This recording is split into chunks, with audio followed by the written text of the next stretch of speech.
Good evening. I'm Stacey Amos for News Channel 8, and these are the top stories we have for you tonight. $4 a gallon and climbing as we take it to the pumps. A close call in Glen and a history lesson of emergency services in the Virgin Islands. These stories and more are up next for you on News Channel 8.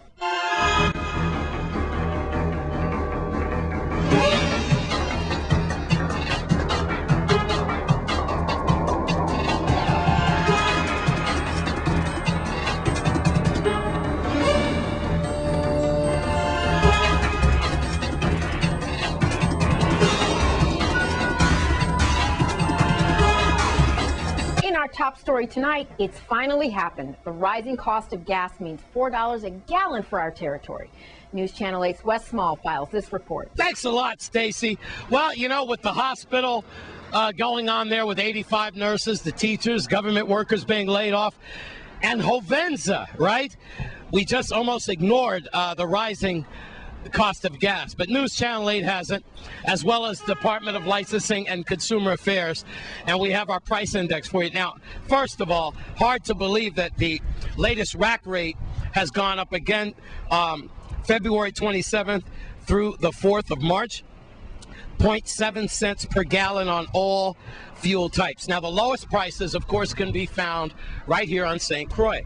Okay, let me show you how fast things change. From Consumer Affairs, here's the gas survey, March the 4th. I guess they do surveys on Sunday. I didn't know that. March the 4th, right? So today's the 5th. $3.84. Lower love. I'm in the right place. Guess what, though? Bingo! Bam! Just like Chef Bossy says, bam! That's how fast it goes up, 403. Are you kidding me? That's like, what, my math? Help me, 19 cents in what, 24 hours? Are you kidding me? Now, that shows you what's going on. We're the lowest, right? Woe is you. Whoa, whoa, whoa, whoa, woe is you if you live on St. John. And my friend, you better find that donkey they got around there, because it's $4.70 for premium, $4.45 for regular. I'm having fun laughing, but it's rough. If you're in St. Thomas, you would do very well by going to Lindbergh Bay, and that is at Boyne's Trucking, or even 22 Texaco. Here at Lower Love, we're going to go around and talk to some folks now. I really feel bad because almost every week the gas is going up. And I mean, the system here is ridiculous. It's really ridiculous. Everything is going up, the jobs, they're laying off people, and the situation for the poor, you know, the poor people is getting harder and harder by the day, especially the family people. But the gas, it's ridiculous. For me, it's ridiculous. No, it's too expensive. It affected me a lot. Yeah, too expensive. Too expensive? Yeah, too expensive. Yeah, I work in DV, right, DV. Yeah. When I put $5 gas, and I finish the same day to finish, yeah. $5 from here to DV? Yes, and when I put, and I have only $5 I have on me when I put $5 gas. When I go to DV and back, that's it. It's gone. Now we're at gas for less, and they're just a couple of cents higher. So if you know what I mean. Now he's gassing up for $4.05. So that's not bad. So it doesn't make sense exactly for him to pass this gas station and go all the way west. He's doing it at $4.05, so he's doing smart. Now, I just talked to Benji inside, and he's very outspoken about this, the rack rate and so forth, and with his customers. Tomorrow, he's going to give me some information. I understand he and some other gas station owners are going to be meeting with the senators at the airport around 1:30 today. Maybe something on the agenda is rationing. The price of gas is a little too high for us, and then when the taxi people don't make anything, they should raise the taxi fare also. But we have to try to see what we could make out of this gas. Let me ask you something. When's the last time they've had a raise in taxi bus fare? Because it's been $2.50 for a long time. Yes, it's about maybe 10 years. You got to have compassion. And you got to have patience when you are at the pumps. I'm Wes Small for News Channel 8. Keep the faith out there, guys. Hopefully it'll come down soon. In other news, it was a close call for Glen residents as a fire broke out this afternoon behind a gas station. News Channel 8's Wes Small has the details. Thanks a lot, Stacy. We're in Glen, right behind Farm Service Station, where Channel 8 started to get a few calls. As you can see here, the camera is over my head, and it looks like that shed back there caught on fire. And we have some, watch it, cameraman. We got some more trucks coming to the scene here. I was just on the phone with Fire Chief Torres, and he said he's glad his men is here. He'll try to give us a report a little time later. But we are concerned because, you know, it's kind of close to the gasoline tanks at the gas station. So that's why, you know, we want here. You have a restaurant here and another little supermarket here. As the camera pans across the street, you can see we got more emergency apparatus here. Coming from the Grove Fire Station and perhaps nearby for Christmas Day. You see these men and women putting their lives on the line once again. Looks like the dumpster caught on fire there. Possibly some inflammatory stuff got back there, but it's a pretty hot day, isn't it? And I want to use this time, as Chief Torres would probably echo this, be real careful as you do your garbage. And, you know, you burn your debris. You know, hurricane season is coming. I know you might want to burn some twigs and stuff in the backyard, but you really need to be careful, okay? Remember, we got a lot of breezes here, and this breeze could take these flames, look, right next door to the gas station and the restaurant. So we're happy that the fire department got here and took care of all this stuff. Nobody hurt, right? Nobody hurt. No injuries. And I believe it happened about an hour ago, but fortunately everything's okay. Good job by the fire department of St. Croix. That's all from here. I'm Wes Small for News Channel 8. We hope the best for everyone in that fire recovery. Now, March is Virgin Islands Black History Month, and today we take a look at the father of emergency services in the Virgin Islands.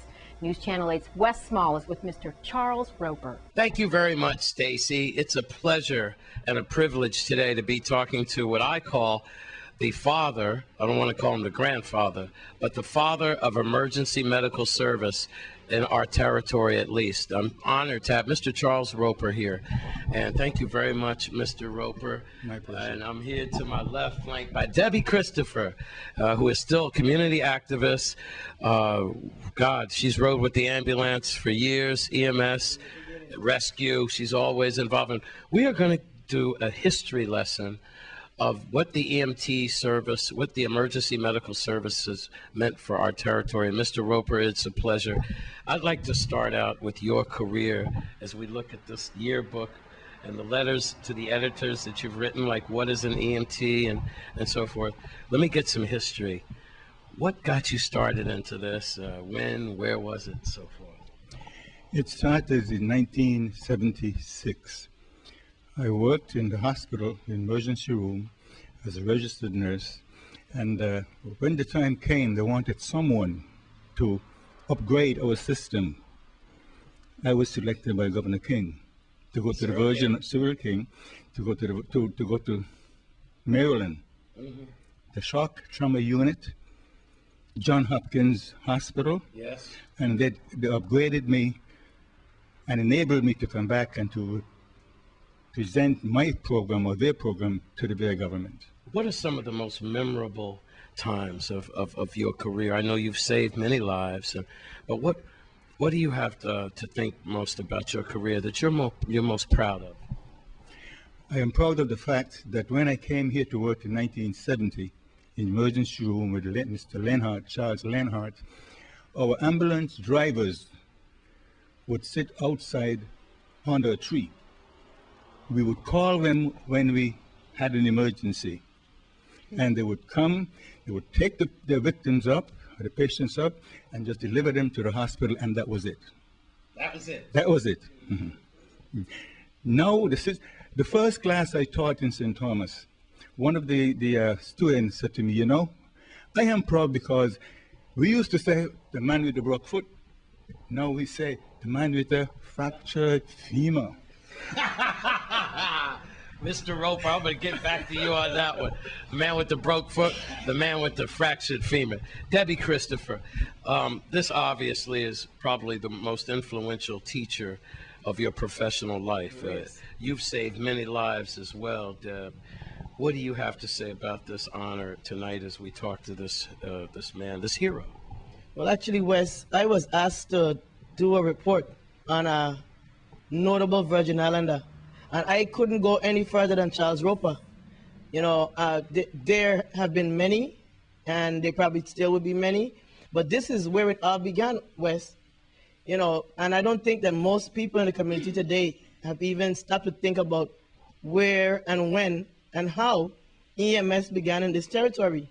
Prior to 1976, if you were sick, a chauffeur came and picked you up in a wagon, and whoever was available, a nurse aide or a nurse that went out, they put you in and bring you back. That was it. And, you know, every time that a siren sounds today, we have to really stop and think about the man that brought this system to the Virgin Islands. And if you have to stop and ask many people today, they don't even know who this gentleman is. This man is still alive. This gentleman is my mentor. And everybody has known I've been in this business a long time. Yes, and I have to give credit, all the credit for where it all began. And this is where it began. And I can still come to this gentleman today, you know, at any time, pick my phone and call him and ask him for advice. You know, and he's always willing to give it. I would like to say that our children need to know that they are notable individuals during this Virgin Islands History Month who weren't necessarily doctors, lawyers, people with prominent names. There are people here who have done tremendous things that our children need to know about. Okay? And some of them they won't find written down in any history book. Sir, as we look at all your certificates and articles and awards and so forth, what the heck do you think is going on with your beautiful island today? In one swoop, 85 nurses, the teacher's gone. It must break your heart. It's unfortunate that this should happen to us here in the U.S. Virgin Islands. Through the years, I have had my problems, my issues with the system, but we overcame it. Now, I began as a nurse's aide in Dulles Scholar Hospital in New York. From my military training in career, I was given the permission to take the test as a licensed practical nurse, but I was not satisfied with that. I went on to college and I got my degree in nursing science, and I am a registered professional nurse. And as far as LPNs are concerned, as an LPN, I worked as one, and I know there are certain areas where an LPN exceeds and supersedes what an RN could do. And I'm an RN. Because as an RN, I began studying on a higher level. Sure. You follow me, that's okay? Right. But the LPN was the one who's in the gutter, in the field, on the tip of the spear. You follow me? On the tip of the spear, you find the LPN on the tip of the spear. On the front line. On the front lines. I'm using military terms. Yes, sir. On the front lines. And I do not believe that any system can function effectively without the LPNs and the nurses assistants. They need them all. Mr. Charles Roper. I'm Wes Small with Debbie Christopher and Mr. Charles Roper on News Channel 8. And we'll have your Caribbean report when we come back.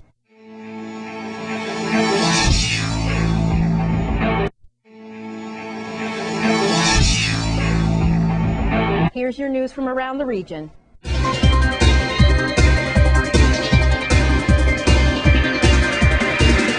In politics from Santo Domingo, on Sunday, March 4th, the Young Business Leaders President Manuel Diaz-Cabral, alongside the National Association of Young Entrepreneurs, announced an alliance with the Corripio Communications Group and CNN Español to host the presidential debate 2012. Ruling PLD party candidate Danilo Medina and Hipólito Mejia of the opposition PRD party have both confirmed their participation. In news from Antigua, Antiguan-born Margot Kitsy Brody was confirmed on Monday as a federal district court judge in Brooklyn making her the first Caribbean-born jurist to sit in a U.S. District Court. In news from the BVI, plans are officially in place to welcome His Royal Highness the Duke of Gloucester to the British Virgin Islands from March 5th through March 9th to celebrate Her Majesty the Queen's Diamond Jubilee. In sports from Trinidad and Tobago, our condolences go out to the family of West Indies batsman Runako Martin, who has died following a car accident in Trinidad on Sunday night. Reports said the 33-year-old lost control of his vehicle while driving and was killed when he crashed into a utility pole. In sports from Antigua, former Antigua Prime Minister Lester Bird has blasted West Indies cricket regional administrators, describing them as incompetent, and has accused them of punishing Jamaica because a strained batsman Chris Gale has been selected for national duty. Bird, who is also a former member of the West Indies Cricket Board, told board director Dr. Ernest Hilaire that he lacks diplomacy and he does not have equal status with Jamaica's Prime Minister, Portia Simpson Miller. In weather from Dominica, the UWI Seismic Research Center is reporting that an earthquake struck just south of Dominica in the wee hours of Saturday morning, March 3rd. The quake occurred at 4:40 a.m. south of Grand Bay and 18 miles southeast of Rosé. In music from Jamaica, hot off the heels of Popcon's Only Man She Want remix with Busta Rhymes, he now has a soon-to-be-finished song with American rapper Snoop Dogg, which is to be featured on his new album. The song was recorded during Snoop Dogg's recent visit to Jamaica.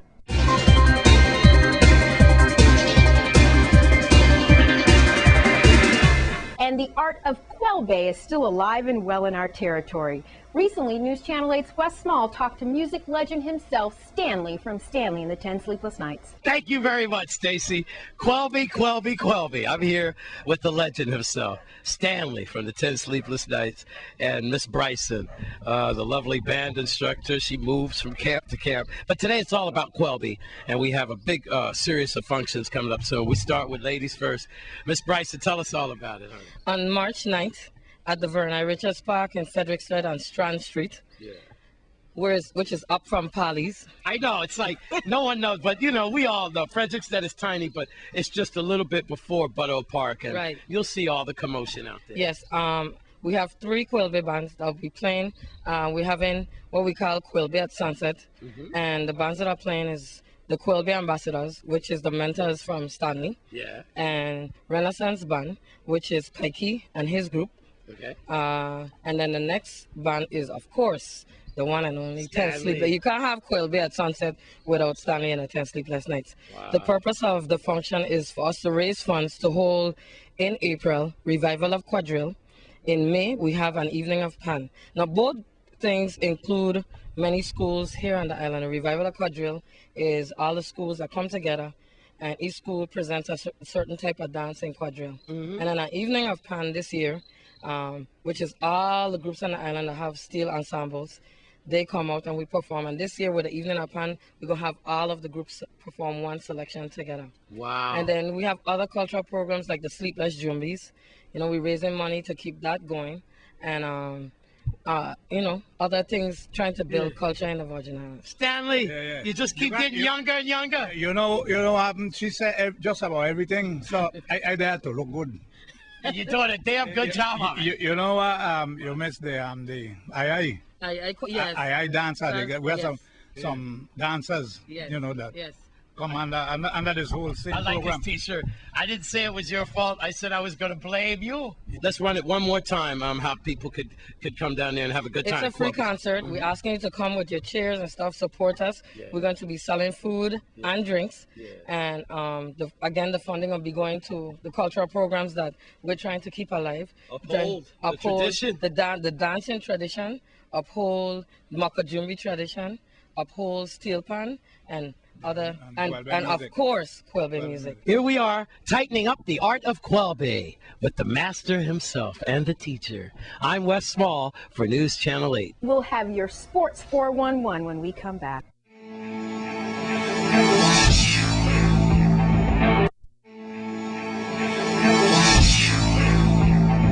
Sports tonight, men's soccer. What's up, Koof? Thanks a lot, Stacy. The USBI Soccer Association held their club championship at the Lionel Roberts Stadium recently. Well, we had Helen Knights from St. Croix. They won the club championship in 2007. Well, they were facing New Vice from St. Thomas. Well, Jonah Lesman, aka First, he got Hellenites on the scoreboard first as he went top shelf. Bartender, hit me. Lesman goal was the only goal in the first half as Hellenites took a 1-0 lead into the half. Hey, that celebration looks familiar. Where have I seen that before? Oh yes, I remember the USVI girls soccer team. Forward Chantal Subnik, she did that. Oh, copycat. Well, in the second half, lightning struck again. Or you can say Lesman bust the net once more for his second goal of the game. First, he is on fire. I'm burning up on fire. As Hellenites led 2-0. Well, moments later, Hellenites lost the ball just outside the 40-yard box. That's when New Vibe striker Marlon Wilton struck from a distance, putting New Vibes on the board. Later, New Vibes tied the game up at 2-2 when Brian Shallery converted a penalty kick as the game was tied 2-2. Well, before New Vibes could even catch their breath, Lesman has struck against, completed the hat trick, giving back Hellenites the lead 3-2. Oh, buddy, what a game he's having. Well, with minutes left in the game, here comes New Vibes making a desperation run. Beautiful cross. Oh, the goalkeeper, he can't handle it as Carlos Claxton puts the biscuit in the basket, tying up the game 3-3. So at the end of regulation and after a scoreless 20-minute extra period, we had to go to penalty kicks to decide the winner. New Vibes scored first on their penalty try. Hellenites answered right back. New Vibes scored on their second penalty shot. So did Hellenites. This is getting interesting, folks. New Vibes kept the pressure on scoring on their third penalty kick. Here comes Hellenites Lesman. He's cool like the other side of the pillar. No pressure. Well, on New Vibe's fourth attempt, Hellenites goalkeeper stopped him. Cold! No soup for you, son. Well, Hellenites continue to beat the New Vibes goalkeeper like a rented mule. Well, New Vibes tied it up at 4-4 on their fifth attempt. So if Hellenites score on their final attempt, they would win the club championship. Well, the ball went left and the goalkeeper went right, giving Hellenites the win. Jonah Lesman was named MVP of the tournament as Hellenites won their second club championship. So congratulations to Hellenites. They are the USVI Soccer Association club champions. That's a look at Sports 411 update. I'm Stephen Kufrancis, the News Channel. Back to you, Stacy.